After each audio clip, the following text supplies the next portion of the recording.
liberation of mind or wisdom? A brief outline of Master Yinshun's ideas for liberation. 1.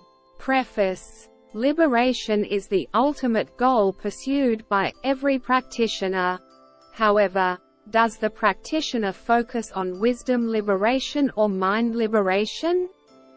Undoubtedly, in a world where the Buddha's death is far away and his spiritual power is gradually weakening, through the rapid transportation of globalization and the reach of the Internet, although the Sangha transmission and scriptures of the three traditions of Southern, Chinese and Tibetan are readily available, however, the debate on the superiority of law still rages on, just like the second gathering formed by the differences in opinions between the Eastern and Western religious groups, leading to factional splits.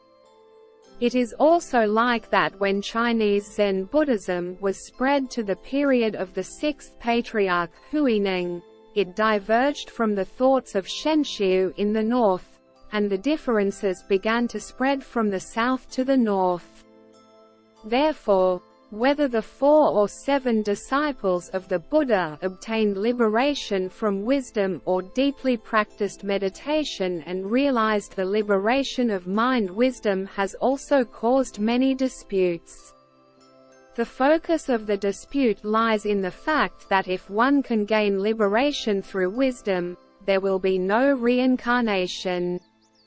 Therefore, one needs to constantly listen to the Dharma to gain knowledge, and to think about the meaning of the Dharma from hearing the wisdom can achieve enlightenment. Those who are freed from the mind believe that through diligent sitting meditation, wisdom can be enlightened at the moment of reaching deep concentration. Such different arguments are actually somewhat similar to the differences in views on precepts during the Buddhist period, which led to the evolution of sectarian divisions. In order to prevent myself from falling into either side of the path of practice and to establish correct knowledge and views, I hope to use this article to clarify the key to liberation, that is, the causality between wisdom liberation and mind liberation. In addition, since the fundamental basis for advocating liberation through wisdom is Master Yinshun, I will adopt an inductive analysis method of literature materials and collect relevant information from Master Yinshun's works to understand Yinshun's thoughts on liberation. Clear up the focus of the topic. 2. What is liberation? From the perspective of literal meaning, solution means to untie, just like a person's hands or feet are bound by a rope or the like and it is difficult to move, so methods are used to untie the rope. Get rid of means to get rid of or get rid of, that is, to stay away from things that are uncomfortable or troublesome to use. The word liberation in religion symbolizes a release of the soul. If we use the concept of reincarnation of life and death, it means that individuals in life will no longer reincarnate. Therefore, the subject of reincarnation or liberation after death has also become a very important concept in Buddhism.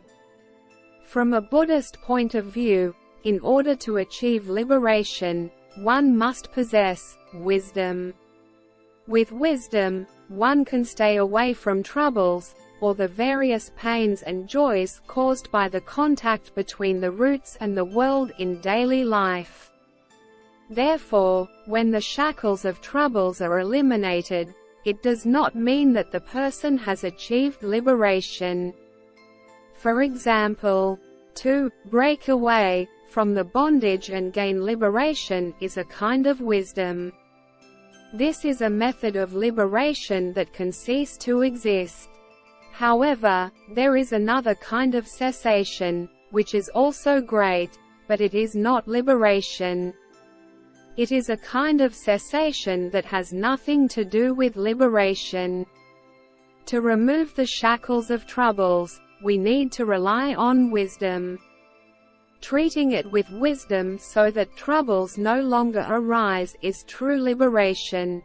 On the contrary, if we do not use wisdom to break away from the bondage, just when the first 5 roots and the 5 objects are in contact with each other, the root consciousness does not correspond to it, and after the objects disappear, the roots will also perish accordingly. This is just a return to the natural law of birth and death, and has nothing to do with liberation. Due to the mutual contact between the roots and the environment, the root consciousness will trigger different corresponding degrees according to the individual's likes and dislikes. This degree is usually based on the 3 types of feelings of lovable, unlovable and unmemorable based on personal past experience. In other words, because of ignorance, that is, the lack of understanding of things, the troublesome characteristics such as craving appear, which are also ignorance, and love, among the 12 factors of dependent origination. Just like in the Zaragama Sutra, all living beings are born and died without beginning, covered by ignorance, bound by love, reincarnated for a long time, and do not know the origin of suffering. Because ignorance and love cause all living beings to go through life and death, causing pain, so the purpose of spiritual practice is nothing more than the hope to stay away from life, death and pain and obtain ultimate liberation. The categories of liberation are divided into wisdom liberation, which focuses on revealing wisdom, and mind liberation, which eliminates greed. If life and death are caused by these 2 factors, liberation is the liberation of mind and liberation of wisdom. But in terms of the characteristics of delusion, delusion is based on love as the root of binding, and the enlightened person takes wisdom brightness as the root of liberation. In this way, due to ignorance, it is bound by love, and love is the main force of binding. If you want to get liberation requires enlightenment, and wisdom is the foundation of liberation. The difference between confusion and enlightenment lies in love. If you can turn confusion into clarity, you are an awakened person. If you want to stay away from confusion and become an awakened person, you need to rely on wisdom.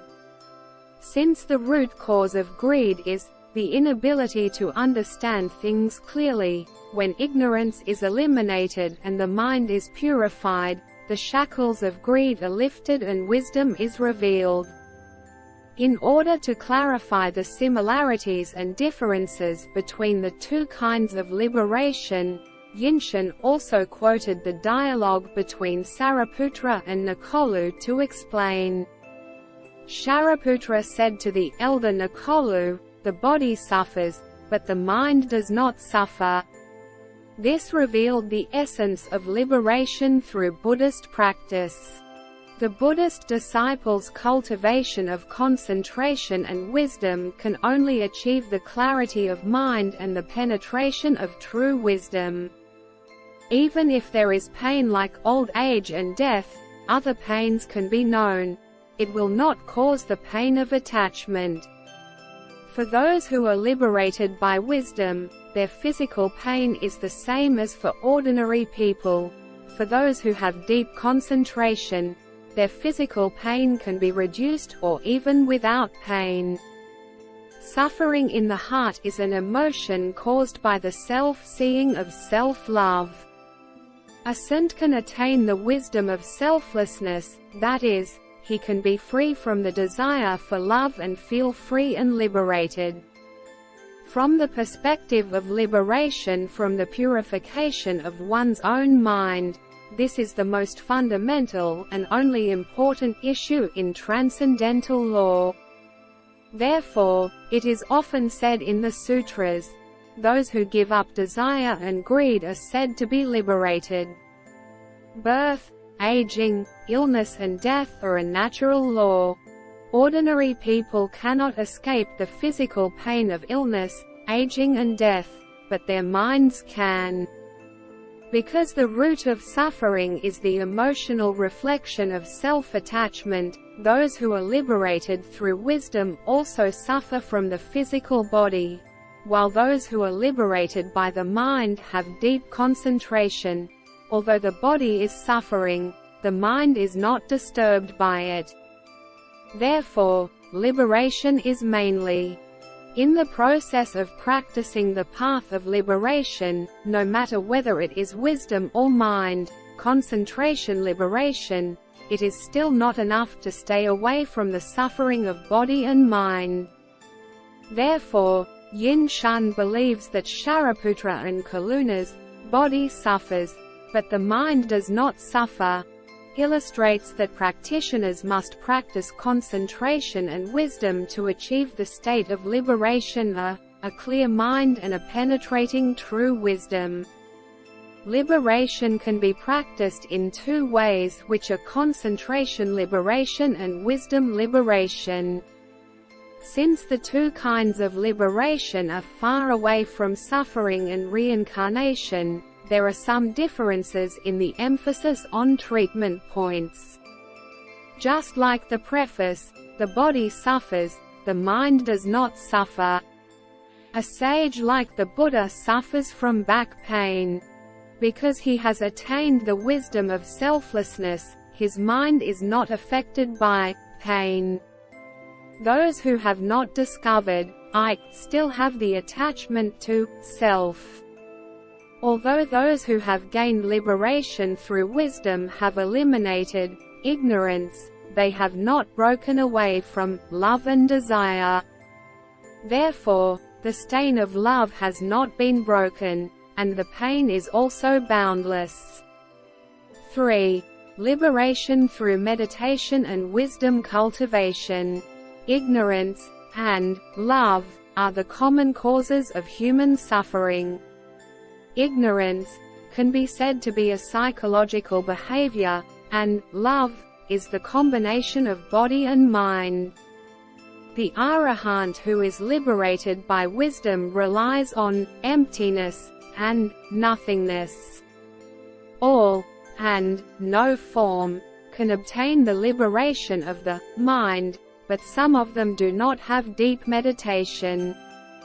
That is, by listening to the Buddha's teachings and then practicing meditation in a lonely, quiet place, they can obtain the liberation of the wisdom of the heart.